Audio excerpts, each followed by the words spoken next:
this is Brian. Jason. And this is the Perfectly Screwed Podcast. This is going to be part 2 of our thing about Aleister Crowley. If you have not listened to part 1, go back to episode 1112 and please listen to that one first. Otherwise, you'll be completely lost and not know where we're going.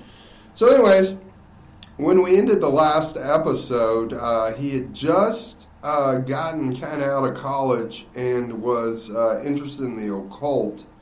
And this would have been March of 1898.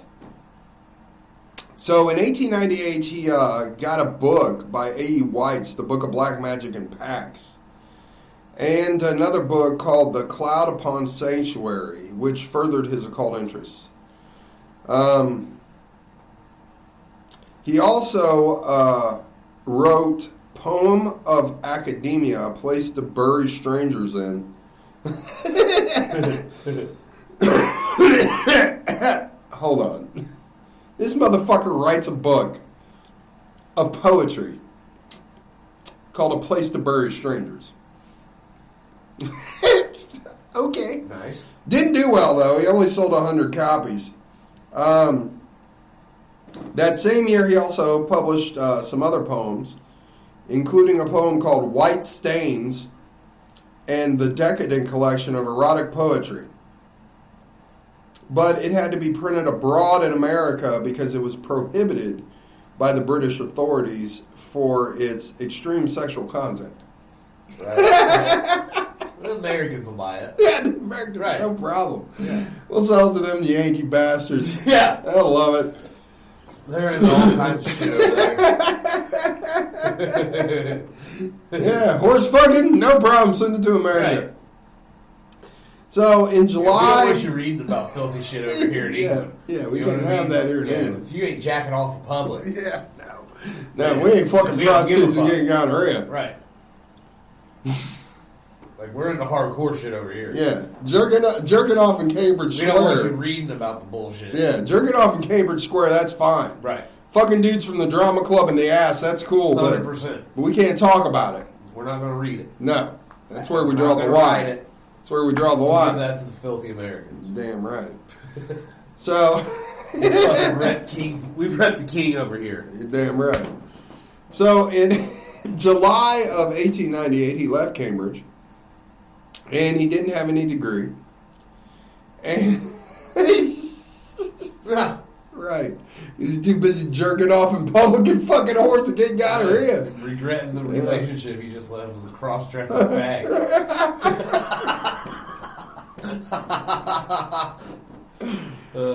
Maybe if he spent less time jerking off in public and writing erotic poetry, he might have got some classwork done. Yeah. But I'm just saying. Right. Priorities.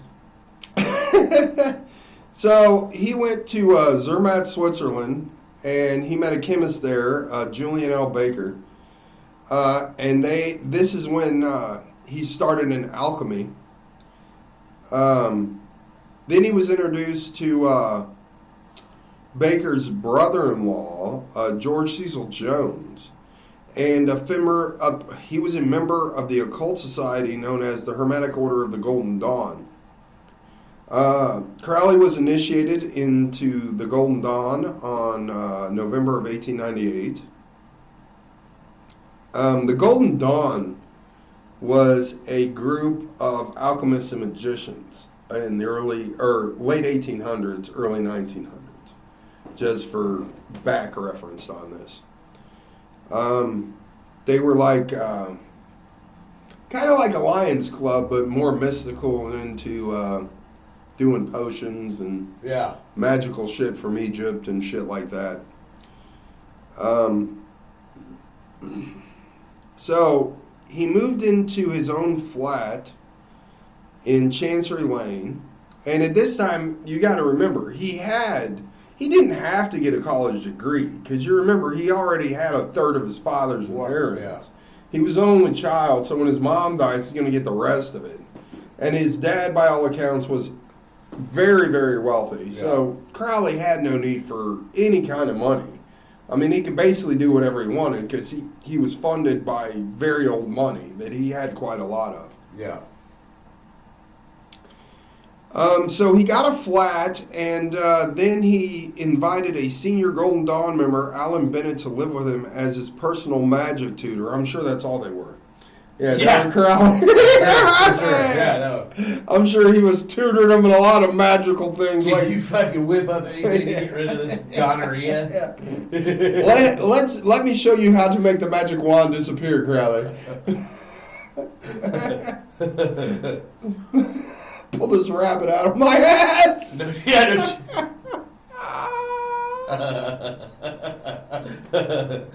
Pulling all kinds of animals.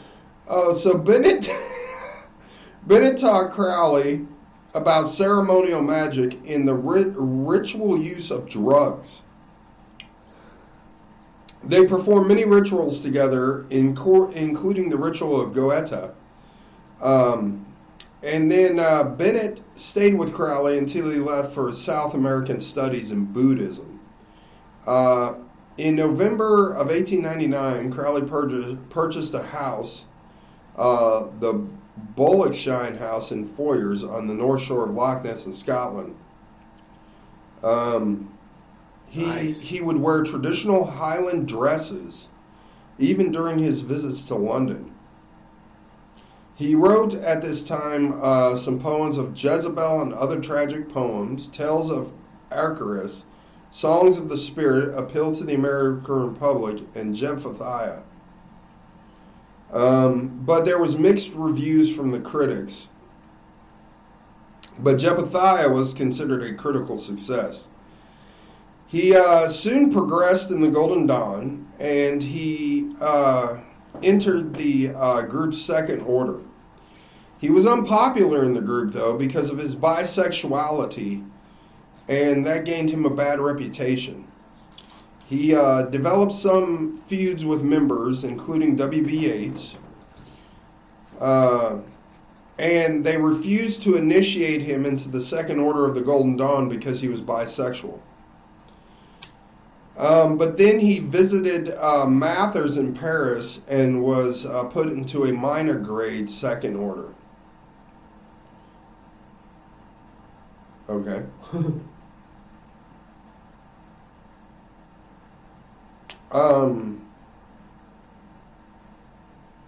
So in 1900, Crowley traveled to Mexico and settled in Mexico City. And he started a relationship with a local woman, Jason. A woman. He started fucking a woman. He continued to experiment with ceremonial magic. He was initiated into Freemasons there and wrote his first play, as well as a series of poems. He climbed some mountains.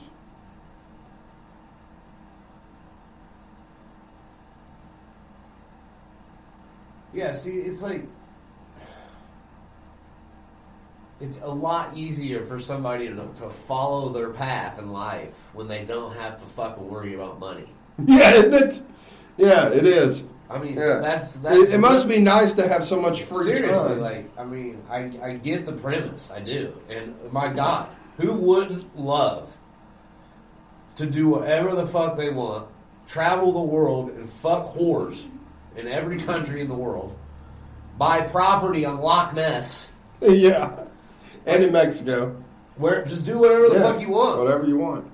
But the truth is, Alistair, not everybody can just do whatever the fuck they want, bro. Yeah, but Alistair could. He could. And he did.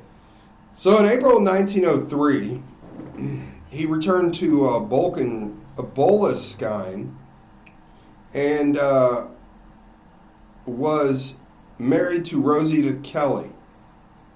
He said it was a marriage of convenience to prevent her from entering an arranged marriage.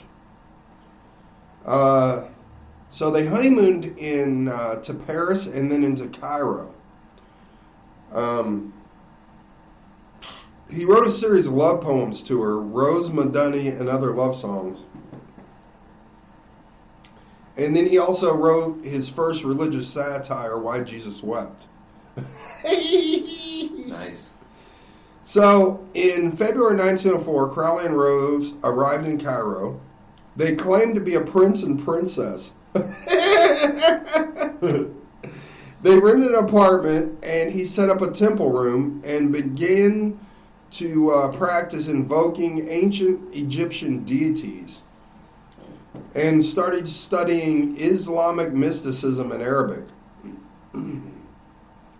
According to Crowley's later accounts, Rose would take mind-altering substances and become delirious and inform him repeatedly they are waiting for you to cross over. And then she explained that they were the god Horus, and on March 20th proclaimed the equinox of the gods have come. She led him to a nearby museum where she showed him a 17th century stele known as the Stele of Ankh-F-Nkoshu. Hey, that's amazing. And Crowley thought it was important because the exhibit's number was 666, the number of the beast in Christian belief. And he later termed the stele of revealing because it revealed his true nature to him. He said then on April 8th he heard a disembodied voice claiming to be that of Aiwass, the messenger of Horus. Crowley said that he wrote down everything the voice told him over the course of the next 3 days, entitled it Libir al-Valeges, the Book of Law. The book proclaimed that humanity was entering a new eon and that Crowley would serve as its prophet. It stated that a supreme moral law was to be introduced in this eon to do what thou wilt shall be, the whole law, and that people should to learn to live in tune to their own wills and not the will of Christianity. This This book and the philosophy became the cornerstone of Crowley's religion. Crowley said at the time that he was unsure what to do with the Book of Law, often resenting it. He said that he ignored the instructions which the text commanded him to perform, which include taking the stele of revealing from the museum, fortifying his own island, and translating in the book into all the world's languages. According to his account, he instead sent typescripts of the work to several occultists he knew, putting the manuscript away and ignoring it. So, then he goes to China from 1905 to 1906, and he began to believe that Mathers was using magic against him.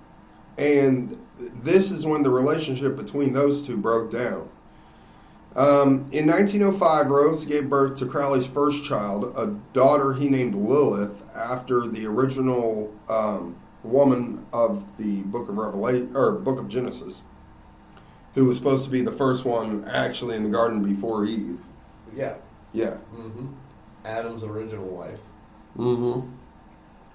And then Crowley wrote also his first pornographic Snowdrops from a Curate's Garden, his first pornographic novel kind of thing. And it was, he said, to entertain his recuperating wife.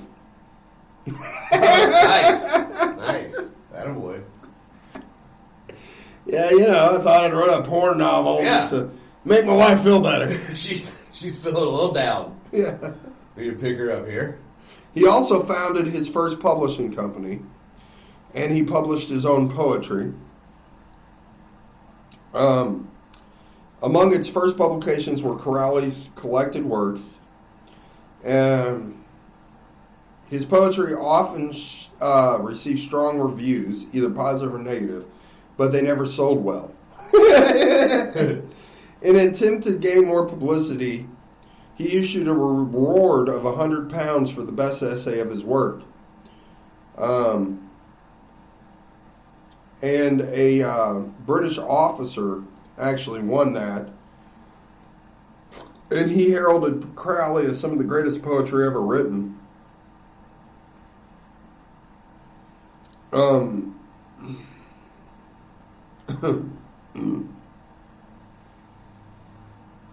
Let's see. So let's fast forward to like 1907. So he met his old mentor again, George Cecil Jones, and he continued to perform Arabic rituals. He claimed he was doing the Arabic rituals to unionize with the Godhead and make a turning point in his life. He was making heavy use of hashish at the time during these rituals, so he's smoking a lot of weed. Right. Yeah. And taking, LSD, so it'd be acid. Yeah. So, I commune with God that Absolutely. way myself. So during this, he wrote an essay, The Psychology of Hashish, which he championed the drug of marijuana as an aid to mysticism. He also claimed that during one of these episodes, he was once again contacted by Ayahuasca in late October, November of 1907. I'm sure Ayahuasca would talk to you if you're doing enough acid and weed. Yeah. Smoking enough hashish and dropping hits of acid. He's probably not the only one. Everybody be talking to Right. Johnny, Ayahuasca, Paul. Jesus was probably there hanging out, Yeah. smoking some weed with him. Okay. All the footlights. So at this time, Ayahuasca dictated two further texts to him. The Liber? Yeah. 7 and Liber Cordis, both of which were later classified in the corpus of the Holy Books of Thelma. Crowley wrote down more thematic holy books during the last 2 months of the year, and he claimed to have been receiving from a perpetual source these books. Crowley stated that in 1909, when the manuscript, the Book of Law, was rediscovered at Bolsenkine, he developed the opinion that Thelma represented objective truth. Okay, about this time, his inheritance started running out. Okay. Which I would assume. I mean, Jesus Right. Christ. So trying to earn money... That snuck up on me. Yeah. He was hired by George to earn some money. He was hired by the Earl of Tankerville, George Montague, to protect him from spells and witchcraft. Because, at the time, that was a big problem. Yes. It had to be protected.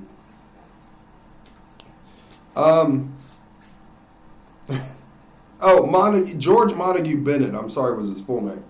So recognizing that George was paranoid and had an extreme cocaine addiction. Been there, George? Crowley Yes. took him to France and Morocco to recuperate from his cocaine addiction. Dude, you were so right. Like, it sounds like a rock star. Yeah. This dude lived his little rock star He's life. hanging out with the That's Earl of why he's fucking, so popular with the fucking rock stars. Yeah, he's hanging out with the Earl of Tankerville. Yeah. And they're doing coke, Yep. and he's like, "Look, George, look, buddy, you're getting a little off there, bub. We Right. got to take you over to France and Monaco recuperate, bub. We got to calm down on this coke." Calm down, George. I'm gonna pop some LSD and smoke some fucking weed, bro. And I'm gonna protect you. But you gotta quit looking out the blinds, man. They're not coming for you. Yeah. You gotta. We sit got down to and go to sit Monaco the and fuck France, down, bro. bud. You're Calm making me down. nervous. So in 1907, Crowley started taking and paying students whom he instructed in the occult magic practices. He then met Victor Nuremberg, who Crowley met in February 1907, and then became Crowley's sexual partner and his closest disciple. Well, yeah, when you're fucking dude in the ass, it's pretty close relationship there. So in 1908, they toured North Spain before heading to Morocco. And then they stayed in Bolkeskine, where him and Crowley decided to engage in different forms of sadomasochism. So now Crowley's chaining him to the bed and butt fucking him. Right. All right. God damn. What a life, dude. And at this point, he's like not even 30. Yeah, I know.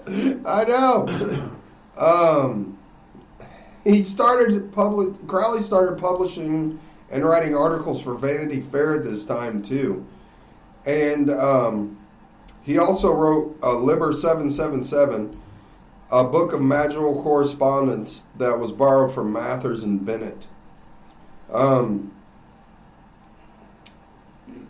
They started a new order in 1907 as a successor to the Golden Dawn, and the group's headquarters and temple were situated in central London, and their rites borrowed from the Golden Dawn but added thematic bases. So in 1909, Crowley began production of a biannual periodical called The Equinox. He billed his periodical as the official organ of his new society. At this time, his wife had become a severe alcoholic, and Crowley became increasingly frustrated with her alcoholism. So in 1909, he divorced her on the grounds of his own adultery. I'm divorcing this bitch because I keep cheating on her with guys. I mean, hey. I can't keep putting you through this, babe. But I'm fucking a bunch of dudes. Yeah. So they remained friends though, but her alcoholism worsened and she was institutionalized by the government in September of 1911. So Crowley keeps fucking this dude Newberg, and they travel to Algeria and tour the desert. He said during his trip he invoked the 30 Aethers of Ekanon magic. And later, Newberg recorded and published the results in the Equinox as the Vision and the Voice. And it was following a mountaintop sex magic ritual which Crowley performed to invoke the demon Corazon, which also included a blood sacrifice. Nice. And he considered the results to be a watershed in his magical career. Jesus Christ, this motherfucker was wild, boy. So he goes back to London in 1910. And Mathers was suing him for publishing the Golden Dawn's The Equinox. But the court favored so the courts favored Crowley on this.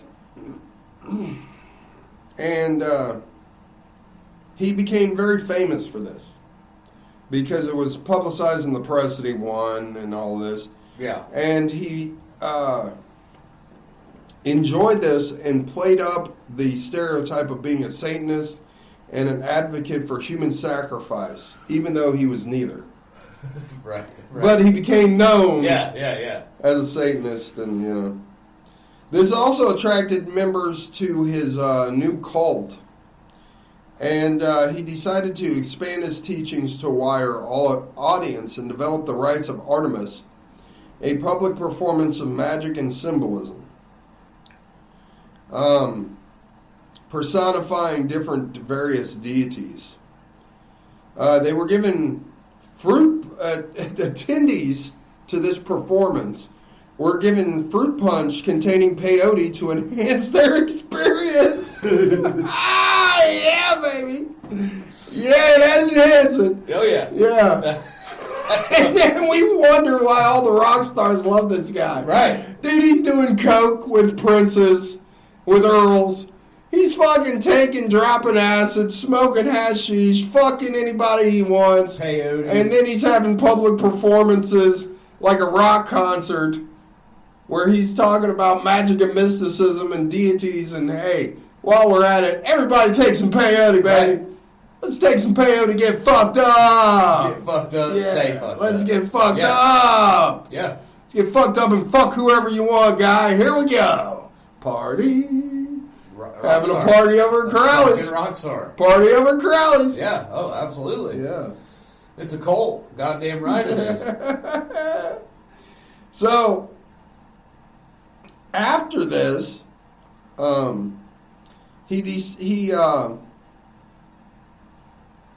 He did another one in 1910. This time the press reviews were mixed. The first one, the press loved it. Second time, they were, he also came under particular criticism from Weston Fenton from the Looking Glass newspaper, and he called him one of the most blasphemous and cold-blooded villains of modern times. He said that Crowley and Jones were involved in homosexual activities, and that Crowley did not mind, but Jones, he sued the paper for libel. Crowley didn't mind. Crowley was like, fuck it. Right. I fuck dudes in the ass. What you gonna do, motherfucker? Yeah, exactly. I don't give a fuck. Jack off in public. I don't care. Yeah, and Jones stopped hanging out with Crowley because of this. So Crowley just kept fucking Newberg and returned to Algiers for further magic workings. In 1912, he published the Book of Lies, and it was his greatest success. He also published Secrets of Another Occult Order, the Order of Templi Orientales. But Crowley convinced the order that the similarities between the two things were just coincidental. So he became friends with the head of that order. In 1913, he was a producer for the Ragged Ragtime Girls, a group of female violinists. And they performed in Moscow and different places. And while in Moscow, in Russia, Crowley had a sadomasochistic relationship with Hungarian Annie Ringler. And he continued to write plays and poetry, including the Hymn to Pan and the Gnostic Mass.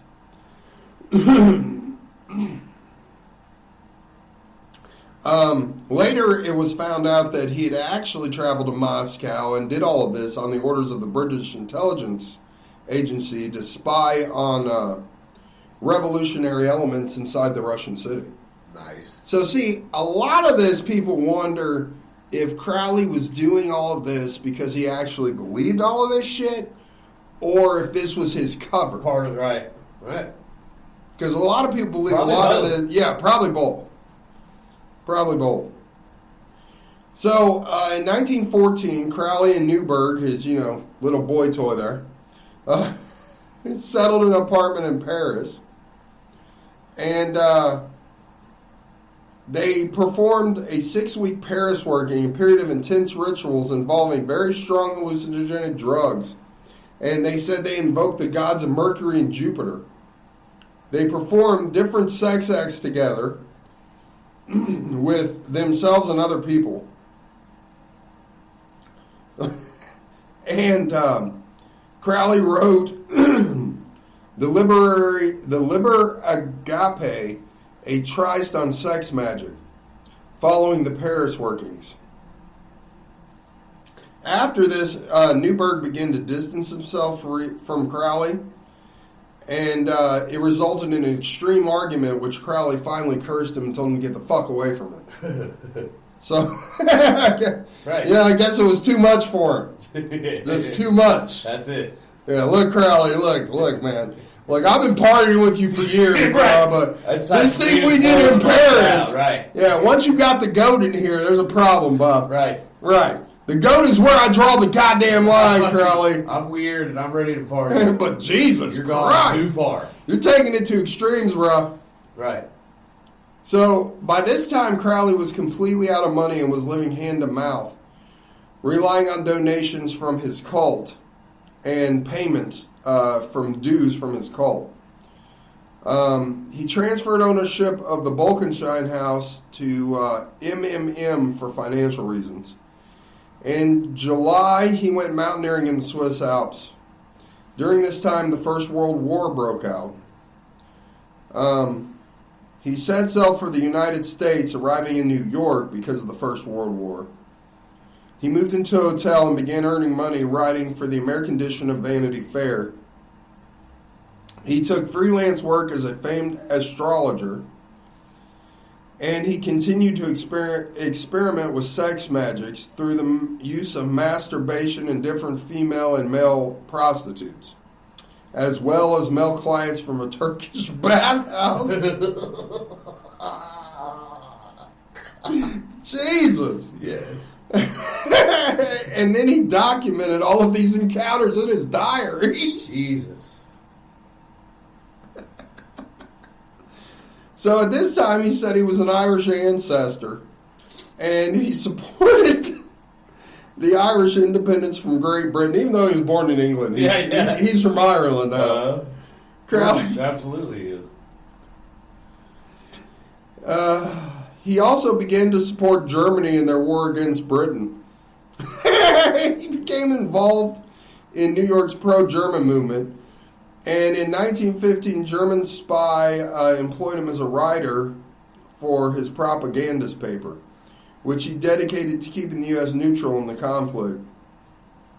In later years, they denounced Crowley as a traitor to Britain for his actions. He started a relationship with Jean Robert Foster, who he toured the West Coast and Vancouver headquarters in North America. Then he went to Detroit, Michigan, and he experimented with peyote at Parker Davis, and then visited Seattle, San Francisco, Santa Cruz, Los Angeles, San Diego, Tijuana, and the Grand Canyon, all before returning to New York. Man, this dude traveled. Yeah. Okay, so he then befriended Ananda I don't know if I can say this last name, Kumara Asawami. Damn. And his wife, Alice Richardson. Crowley and Richardson performed sex magic in front of, I'm not going to say his last name, Ananda. So, he was cuckolding. Right. Absolutely. Right. In April 1916, then she became pregnant with his baby, but later miscarried. Wow. Shit. This boy lived. Yeah, he did. Yeah, he had a life. Let me tell you something. He's a crack. This motherfucker, one side of the world to the other, traveled all over the world, just fucking and performing what he calls sex magic as he goes. Drugs. Peyote, whatever the fuck. Yeah. Later that year, he took a magical retirement. Yeah. Got to retire for a little while because this is getting rough. Right. To a cabin in Lake Pasquaney, owned by Evangela Adams. There he made use of heavy drugs and undertook a ritual after which he proclaimed himself a master theron. He also wrote several stories and a work of literary criticism. In December, he moved to New Orleans, and in 1917, he met with some of his relatives who were evangelical Christians, and then he moved back to New York and moved in with an artist, a Leon Engers Kennedy.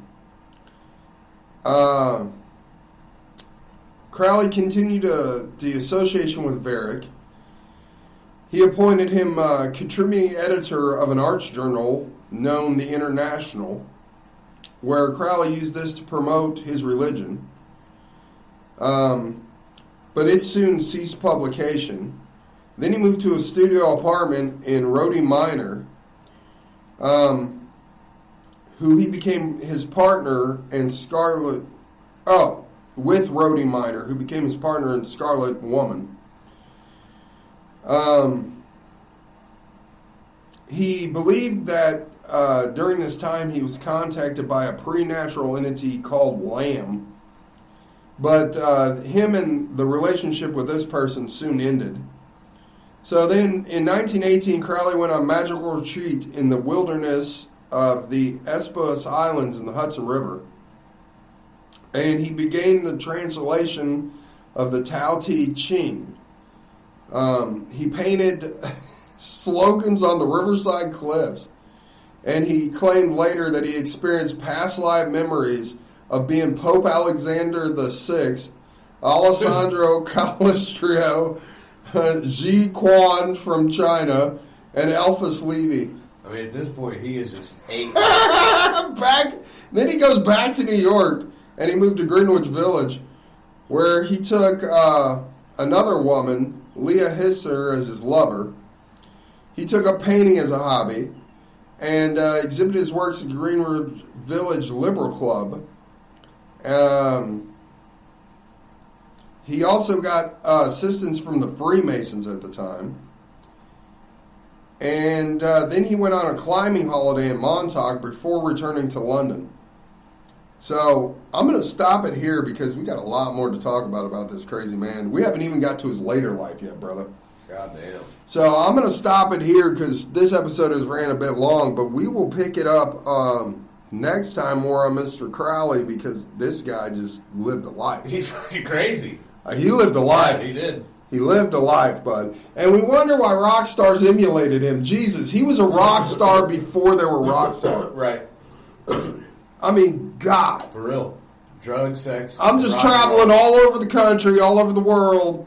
One day I'm in the Hudson River. Next day I'm over here fucking this bitch, living with her for a little while. I ain't got no money, but fuck.